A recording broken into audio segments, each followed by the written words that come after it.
오늘 우리 이제 구계명을 우리 같이 한번 살펴보려고 합니다. 우리 십계명 강의하는데요. 구계명을 우리 함께 살펴봅니다. 우리 출애굽기 20장 16절 말씀 같이 한번 보고요. 그다음에 에베소서 4장 25절 말씀 우리 한번 보고 우리 말씀 나누겠습니다. 출애굽기 20장 16절 말씀 같이 한번 읽겠습니다. 내 이웃에 대하여 거짓 증거하지 말라. 그렇죠? 에베소서 4장 25절로 가겠습니다. 에베소서는 찾으셨으면 그대로 우리 펴놓으시기 바랍니다. 나중에 우리가 에베소서 함께 조금 더 살펴보려고 합니다. 에베소서 4장 25절 말씀 우리 찾으시면 같이 한번 읽어보겠습니다. 그런즉 거짓을 버리고 각각 그 이웃과 더불어 참된 것을 말하라. 이는 우리가 서로 지체가 됨이라. 아멘. 오늘 이제 구계명을 우리 함께 살펴보고 다음 주에는 구계명을 우리 삶에 실제적으로 적용하는 여러 가지 윤리적인 부분을 함께 살펴보려고 합니다. 이 구계명, 너 이웃에 대하여 거짓 증거하지 말라 하신 것은 우리 십계명으로부터 시작해서 구약의 율법이 이어지지 않습니까?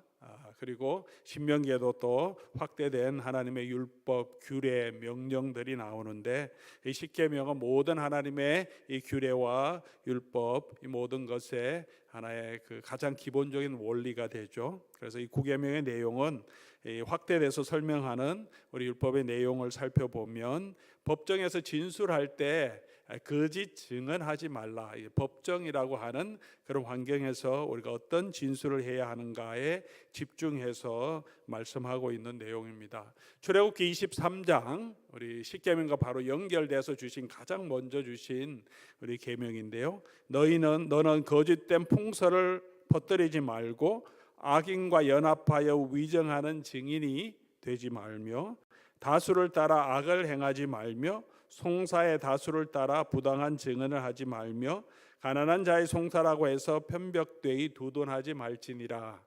내용을 보면 이제 재판할 때 송사가 있을 때를 염두에 두고 하는 내용이죠. 거짓 증언하지 말라 그런 것은 이런 내용을 포함하는 거죠. 거짓되게 다른 사람을 위증하고 고발하고 모함하고 그리고 그런 사람들과 함께 따라서 다수를 따라서 부당한 정언에 같이 따라가거나 또 재판장에게도 명하죠. 가난한 자의 송사라고 해서 편벽되이 두둔하지 말라. 그러니까 공정하게 재판하고 공동체 안에 진리가 더 나타날 수 있도록 진실된 관계, 진정한 관계가 정직한 삶이 이루어지고 정직한 사회가 될 수 있도록, 그래서 공동체가 서로 신뢰하며 서갈 수 있도록 이 거짓 증언하지 않는 것, 진실을 말하는 것은 굉장히 중요한 일이었죠.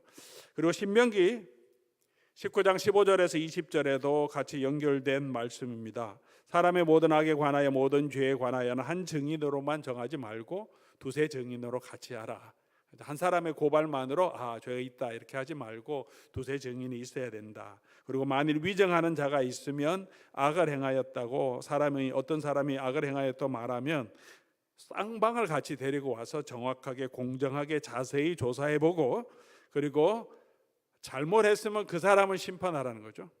벌을 주라는 거죠. 위정하고 거짓으로 남을 고소한 사람은. 그래서 재판장에 대한 책임, 거짓말하지 말고 위정하지 말고 모함하지 말고 또 그런 사람에게 합당한 징벌을 줘서 함부로 이렇지 못하게 하고 이 공동체가 악을 떠나서 진리 안에 서도록 그렇게 말하고 있습니다. 이 구약성경 율법 전체에 이 9장의 9계명에 포함되어 있는 그 삶에 하나님이 가지고 계시는 원리를 보면 단순히 내가 거짓 증언하는 것을 떠나서 다른 사람을 모함하거나 거짓 송사를 통해서 불이익을 당하게 하는 것도 안 되고 그릇에 편성하는 것도 안 되고 또 재판장이라면 공정하게 심판하고 재판할 수 있도록 그렇게 하라고 말합니다. 이 구약 성경의 말씀이 이제 신약 성경에 와서 이제 신약 시대에는 어떻게 우리가 적용할까 할 때 에베소서가 아주 중요한 교훈을 우리에게 주고 있습니다. 우리가 본문 읽었지만 그런 거짓을 버리고 각각 그 이웃과 더불어 참된 것을 말하라. 단순히 재판 송사 가운데 있는 것이 아니라 우리 신약 성경에 와서는 공동체 성도들의 삶, 일반적인 삶 가운데도 참된 것을 말하도록 일상생활에 있어서도 진리를 말하는 것을 우리에게 권면하고 권유하고 권고하고 있습니다. 우리가 서로 지체가 되었기 때문에 그렇다는 거죠. 우리 에베소서 4장에 있는 내용, 4장, 5장의 내용을 우리가 쭉 살펴보면 사도 바울이 성도들을 향한 삶의 권면, 윤리를 주고 있는데요. 이 내용들을 보면 십계명을 풀어서 우리에게 설명해 주고 있는 모습을 봅니다. 그래서 에베소서 4장 우리가 여러분 펴놓고 계시죠? 4장 28절 우리 살펴보시면 도둑질하지 말라, 그죠? 도둑질하지 말라. 몇 계명이죠? 8계명. 예, 도둑질하지 말라. 그리고 5장 3절로 가서 보면 음행하지 말고 온갖 더러운 것, 탐욕. 음행은 간음하지 말라, 그죠? 7계명이죠. 그 다음에 탐욕 10계명이죠. 5장 5절 또 음행, 더러운 것, 탐하는 것, 우상숭배 7계명, 10계명 또 1계명. 5장 22절로 가면 남편과 아내의 정절에 대해서 또 7계명과 연관된 내용이죠. 6장 1절에 가면 내 부모를 공경하는 5계명의 내용들. 이 10계명의 내용들이 이 사도 바울이 설명하는 우리 성도들의 윤리에 다 포함되어 있는 것을 우리가 알 수 있습니다. 특별히 이런 윤리 가운데서 사도 바울이 4장에서 5장까지 가장 많이 강조하는 내용이 뭐냐 하면 4장 25절에도 나온 것처럼 말에 대한 교훈입니다. 말에 대한 권면을 가장 많이 하고 있습니다. 이 말에 대한 것은 우리 9계명의 다양한 적용이라고 할 수 있죠. 4장 29절에 우리 같이 한번 읽어보겠습니다. 무릇 더러운 말은 너희 입 밖에도 내지 말고 오직 덕을 세우는데 소용되는 대로 선한 말을 하여 듣는 자에게 은혜를 끼치라. 우리 이렇게 살아야 되는 거죠. 우리 교우 여러분, 우리 이렇게 우리가 말을 할 때마다 선한 말을 하여서 다른 사람에게 은혜를 끼치는 그런 말을 하고 있습니까? 31절도 같이 한번 읽어보겠습니다. 너희는 모든 악독과 노함과 분냄과 떠드는 것과 비방하는 것을 모든 악의와 함께 버리고, 또 악한 말, 노함, 떠드는 것, 또 여기 나오죠. 비방하는 것. 5장 4절에도 누추함과 어리석은 말, 희롱의 말, 다른 사람의 인격, 다른 사람의 성품, 그 다른 사람이 하는 모든 일, 행동에 대한 것을 희롱하고 놀리는 말 하지 말고 오히려 감사하는 말을 하라. 6절에도 헛된 말로 서로 속이지 말라. 남 속이는 일 하지 말라는 거죠. 빛의 열매는 모든 착함과 의로움과 진실함에 있다라고 말하면서 말에 대해서 강조하고 있습니다. 이렇게 구약 성경, 우리 율법에 나오는 하나님의 이 계명, 9계명에 적용되는 부분과 또 신약 성경 사도 바울이 이 9계명을 적용한 다양한 내용을 우리 종합해서 우리가 설명해 주는 것. 그럼 어떻게 우리가 요약할 수 있을까 할 때 우리 요리문답이 이 내용을 잘 요약해 주고 있습니다. 우리 소요리문답, 웨스트민스터 소요리문답 77문은 9계명이 명하는 것은 무엇입니까? 이렇게 답을 이렇게 정리하고 있습니다. 여러분 잘 보이시나요? 한번 같이 읽어보겠습니다. 사람과 사람 사이의 진실을, 그리고 우리 자신과 이웃의 명예를 유지하고 세워주는 것인데 특별히 증언할 때 그렇게 하라는 것입니다. 사람 사이에 진실된 말을 하고 또 다른 사람과 이웃의 명예를 세워주는 거죠. 그리고 그러면 9계명이 금하는 것은 무엇입니까? 그 반대죠. 9계명이 금하는 것은 어떤 것이든지 진실에 대한 편견을 갖게 하거나 거짓된 것을 말하는 것이고, 또 우리 자신과 이웃의 명예에 해가 되는 일, 그런 말을 하는 것, 그것을 하지 말라는 거죠. 이 두 가지로 요약되죠. 해야 할 것은 진실한 관계를 유지하도록 진실된 말을 하는 것. 또 한 가지는 다른 사람의 내가 거짓 증거, 모함, 비난 이런 것을 통해서, 험담을 통해서 다른 사람의 명예를 실추하지 않고 다른 사람의 이름과 명예를 존중해 주는 것. 하지 말아야 될 것은 그 반대의 것을 우리에게 하지 말라고 요구합니다. 우리 웨스트민스터 대요리 문답을 보면 이 하지 말라 하라는 것을 너무나 자세하게 다양한 예를 가지고 기록해주고 있습니다. 너무 길어서 우리가 웨스트민스터 대요리 문답을 보기보다는 하이델베르그 요리 문답이라고 그 당시에 이 웨스트민스터 요리 문답보다 조금 더 전에 기록되어 있던 개혁주의 신앙 고백 또 요리 문답인데요. 이 하이델베르그 요리 문답이 또 아주 이 구계명을 어떻게 적용해야 되는지 우리에게 다양한 예를 통해서 잘 설명해 주고 있습니다. 아마 이 내용만 우리가 잘 따라한다면 우리 구계명을 우리가 잘 지키는 그런 삶이 될 것입니다. 자, 하이델베르그 요리 문답 112문 구계명의 명령은 무엇입니까? 우리가 좀 길긴 하지만 같이 한번 읽어보겠습니다. 내가 어느 누구에게 대해서도 거짓 증언하지 않고 누구의 말도 왜곡하지 않고 결코 뒤에서 험담하거나 비방하지 않고 다른 사람을 판단하지 않고 들어보지도 않고 경솔하게 사람을 정죄하는 일에 참여하지 않기를 원하십니다. 오히려 하나님의 무서운 진노를 받고 싶지 않다면 마귀에게나 적절한 일인 모든 종류의 거짓말과 속임수를 피해야 합니다.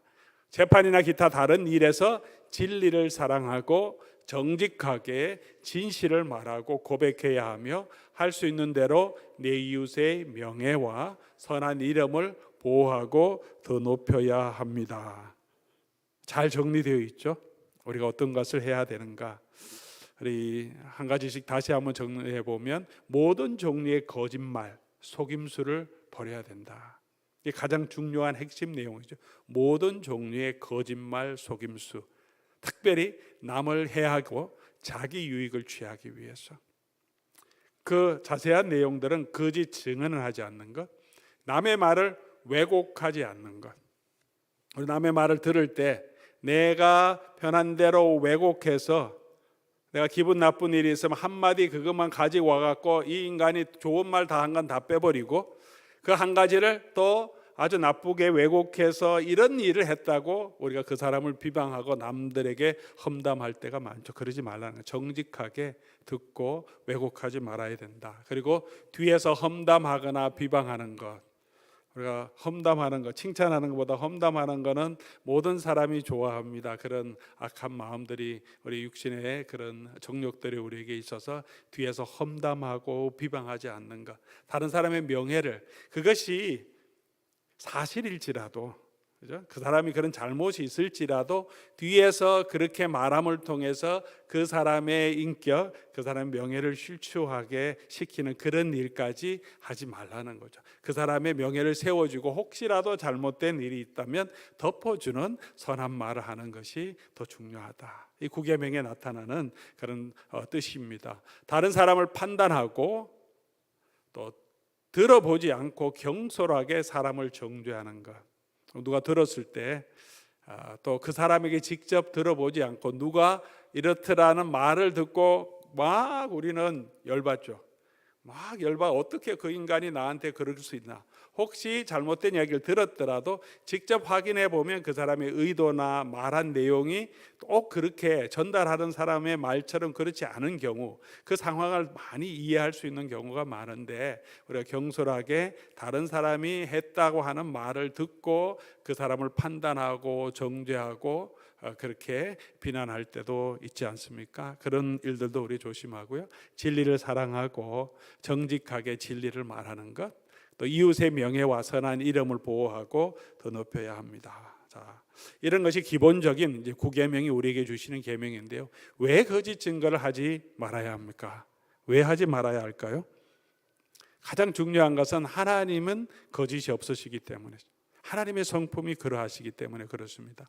그는 반석이시니 하신 일이 완전하고 그의 모든 길이 정의롭고 진실하고 거짓이 없으신 하나님이시니, 하나님은 거짓이 없으신 하나님이 예수님에 대한 거죠. 하나님의 아들 예수님의 영원한 소망을 위함이라. 이 영생은 거짓이 없으신 하나님이 영원 전부터 약속하신 것. 하나님은 거짓이 없으시고, 베드로전서는 예수님에 대한 거죠. 그는 죄도 범하지 아니하시고 그 입에 거짓도 없으시며, 예수님 내가 곧 길이요 진리요 생명이다. 하나님은 거짓이 없으신 분이시고 하나님 그 백성이 거짓이 없기를 원하신다는 거죠.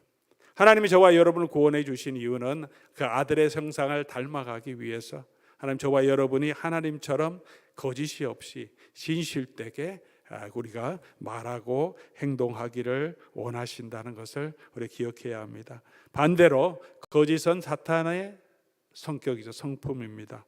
요한복음 8장 44절은 이 사탄 마귀에 대해서 이렇게 정의하고 있죠.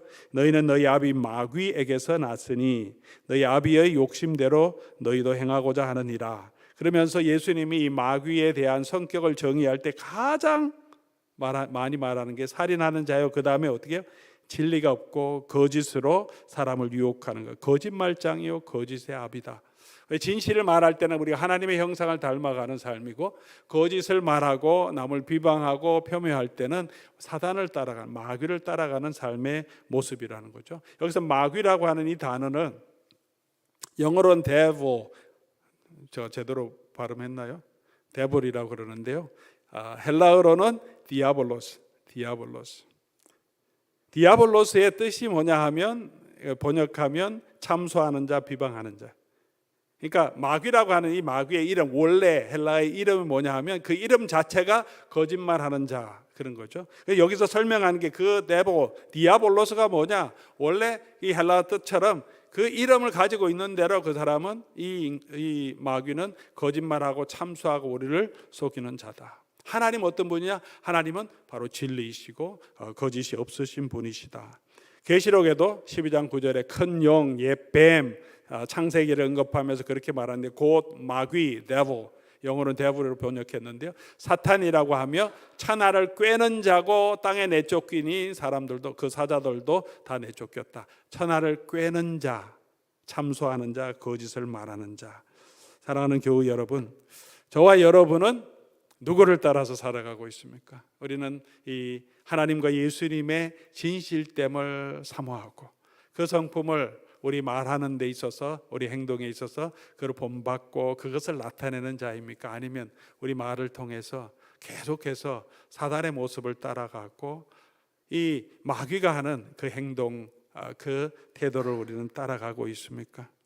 우리가 그래서 거짓을 버려야 됩니다. 우리가 사탄을 따라가는 자, 마귀를 따라가는 자가 되지 말고 예수님을 따라가는 자가 되어야 되겠죠.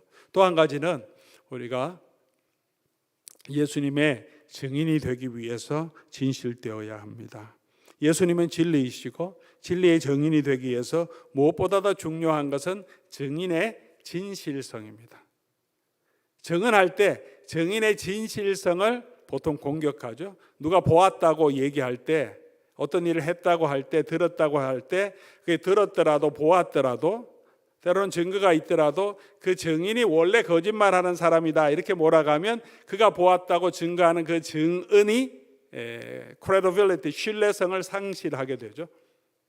잘 아는 우리 케이스가 한참 전의 일이지만 O.J. 심슨 케이스가 그러했습니다. 돈을 많이 들여서 O.J. 심슨이 무엇을 했냐 하면, 그 자기를 잡았고 모든 증거를 채취하던 폴리스들이 옛날에 인종차별했고 뭐 나쁜 일을 했다는 것을 계속 드러내서 그 사람의 증언을 신뢰가 상실하도록 그렇게 만들어서, 그걸 증언으로 쓰지 못하도록 그렇게 만들어서 있는 증거를 사용하지 못하게 만들어버린 거죠. 증거가 오염됐다고 하고 증인이 신뢰받을 만한 사람이 아니다고 공격합니다.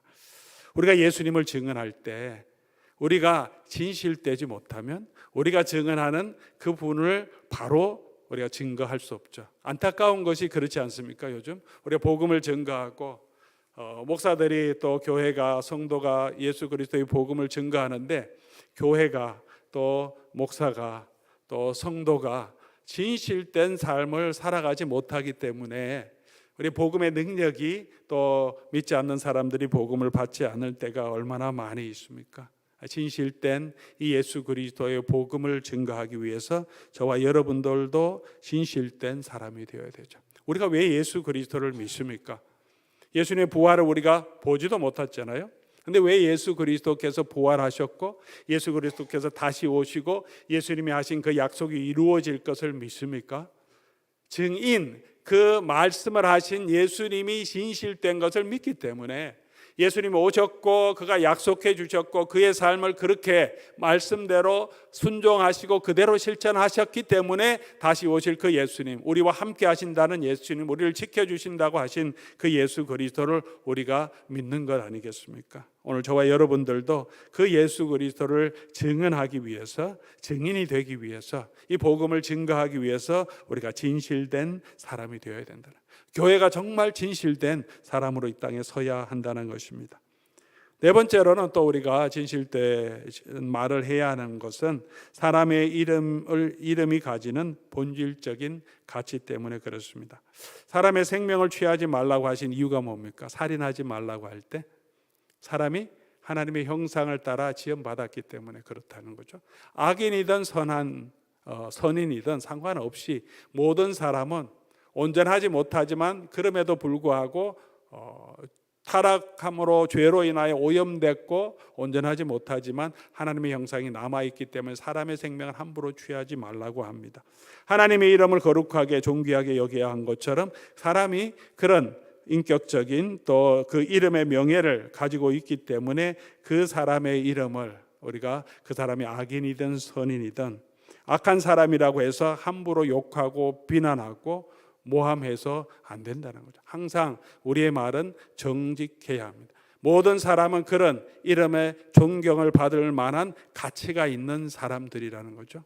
때로는 우리가 어떻게 합니까? 내가 정말 싫어하는 사람, 원수 같은 인간들은 그가 하는 모든 좋은 것들은 다 감추고 악한 것들은 극대화해서 비난하고 욕할 때가 있습니다. 특별히 요즘같이 참 양극화된 이런 시대에, 정치적으로도 굉장히 양극화된 시대에 다른 정치적으로 상대편에 있는 사람들은 어떻게든지 중상모략하고 어떤 거짓 말을 붙여갖고 그 사람을 폄훼하고 깎아내리러 가는 그런 거짓 정보가 얼마나 많은지 모릅니다. 그렇게 해서는 안 된다는 거죠.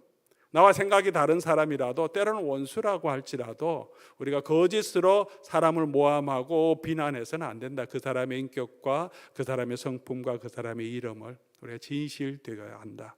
그리고 또 중요한 이유는 말이 굉장한 파워를 가지고 있고 파괴력이 있기 때문에 그렇습니다. 말 한마디로 한 사람을 죽일 수 있고 한 아이의 마음을 완전히 무너뜨릴 수 있잖아요. 또 말 한마디로 한 사람을 세우고 치유하고 회복해 줄 수도 있습니다. 야고보서에 대한 혀에 대한 강한 경고가 있죠. 혀는 작은 지체라도 큰 것을 자랑하도다. 보라, 얼마나 작은 불이 얼마나 많은 나무를 태우는가. 혀는 곧 불이요 불의의 세계라. 혀는 우리 지체 중에 온몸을 더럽히고 삶의 수레바퀴를 불사르나니 그 사라는 것이 지옥불에서 난다. 말은 이런 굉장한 파괴적인 그런 파워를, 능력을 가지고 있고 힘을 가지고 있습니다. 한 영혼이 너무너무 중하고 그 사람의 인격이 중하고 그 명예가 소중하기 때문에 우리가 말을 너무나 신중하게 정직하게 해야 한다는 것입니다. 또한 혀를 통제하는 것이 쉽지 않기 때문에 이렇게 사도 바울이 에베소에서 이게 다양하게 계속해서 함부로 말하지 않도록 얘기하고, 야고보도 이 혀를 통제하라 그렇게 말합니다. 혀를 능히 길들일 사람이 없나니 쉬지 아니하는 악이요 죽이는 독이 가득한 것이라. 그러므로 우리가 이 구계명 진실되기 위해서 우리 진짜 혀를 통제하기가 쉽지 않습니다. 진실을 말하는 것은 너무나 쉽지 않고요. 어떤 때는 남을 비방하고 거짓말하고 이런 부분에 있어서 너무나 쉽게 우리가 뒷담하는 것은 너무나 쉽게 나올 수 있고, 남의 명예를 함부로 생각하는 그런 말들, 우리 추한 말들, 또 악한 말들, 비난하는 말들 너무나 많이 합니다. 이런 옛 모습은 벗어버리고 추한 것은 벗어버리고 예수 그리스도로 인하여 의와 진리로 거룩함으로 지음을 받은 새 사람을 입어야 하는데, 성품적인 면에서 특별히 가장 중요한 성품이 우리가 말하는 것, 우리의 언어 습관이라는 거죠. 우리의 인격이 우리의 언어를 통해서 많이 나타나고 말을 통해서 우리가 사람을 세울 수 있습니다. 가장 중요한 게 뭐냐? 말을 통해서 덕을 세우라는 거죠. 덕을 세우는 말을 하라. 진실된 말은 덕을 세우고 또 사람을 격려하고 또 그 사람을 이렇게 위로하는 말은 덕을 세우는 말이죠. 그러나 비난, 험담, 거짓, 중상모략 이런 모든 것들은 공동체를 파괴하고 다른 사람을 파괴하는 거죠. 나의 이익을 위해서 그렇게 하지 않도록 저와 여러분이 노력해야 되는데 혀를 통제하는 것이 너무나 쉽지 않다는 거죠. 저도 말하는 것이 실수가 많은 사람이에요. 누구나 그럴 겁니다. 화가 나면 우리 말에서 그냥 좀 격한 말이 나올 수밖에 없고 비난하는 말이 쉽게 나올 수밖에 없는데, 그러므로 저와 여러분들이 또 오늘 겸손하게 우리 하나님의 능력을 구해야 합니다. 통제한다는 것, 컨트롤한다는 것은 성령의 열매 중에 하나죠. 셀프 컨트롤. 성령께서 우리 가운데 함께 하시고 내가 성령의 지배함, 성령의 다스림을 받을 수 있도록 예수 그리스도의 능력으로 충만해질 때 우리의 혀도 우리의 말도 비난하고 저주하는 말이 아니라 덕을 세우고 또 다른 사람을 격려하고 위로하는 말, 진리로 우리가 말할 수 있게 하실 겁니다. 때로는 진리를 말할 때 내게 불이익이 올지라도 우리가 그럼에도 불구하고 진리를 붙들고 서게 하는 그런 용기도 우리에게 주실 것입니다. 우리 사랑하는 성도 여러분, 우리 말하는 것, 말 때문에 대부분 시험 드시잖아요. 말 때문에 상처받고 또 말 때문에 분쟁이 생기고 말 때문에 시험 받아서 뭐 교회 안 온다, 저 인간 안 본다, 나도 말 때문에 얼마나 많은 우리가 상처를 받고 있습니까? 이런 부분에 있어서 우리 자신을 정말 절제하고 성령께서 우리 가운데 거하시도록 우리의 말이 서로를 세워주는 이 귀한 말이 될 수 있도록 이 구계명을 우리가 잘 기억하고 삶에 실천할 때 우리 자신뿐만 아니라 공동체가 그리스도 안에서 세워지는 귀한 일들을 우리가 행하게 될 것입니다. 우리 하나님의 성령의 능력을 의지하며 진실된 사람으로, 진실된 말을 하는 사람으로 서갈 수 있기를 주의 이름으로 간절히 소원합니다. 오늘 본문 오늘 말씀 생각하시면서 우리 오래된 찬송이지만 같이 기도하는 마음으로, 간구하는 마음으로 했으면 좋겠습니다. 나의 입술의 모든 말과 나의 마음의 묵상이 주께 연락되기를 원하네. 우리의 말이 우리 하나님께 연락되는 그런 말이 될 수 있도록 같이 찬송하겠습니다.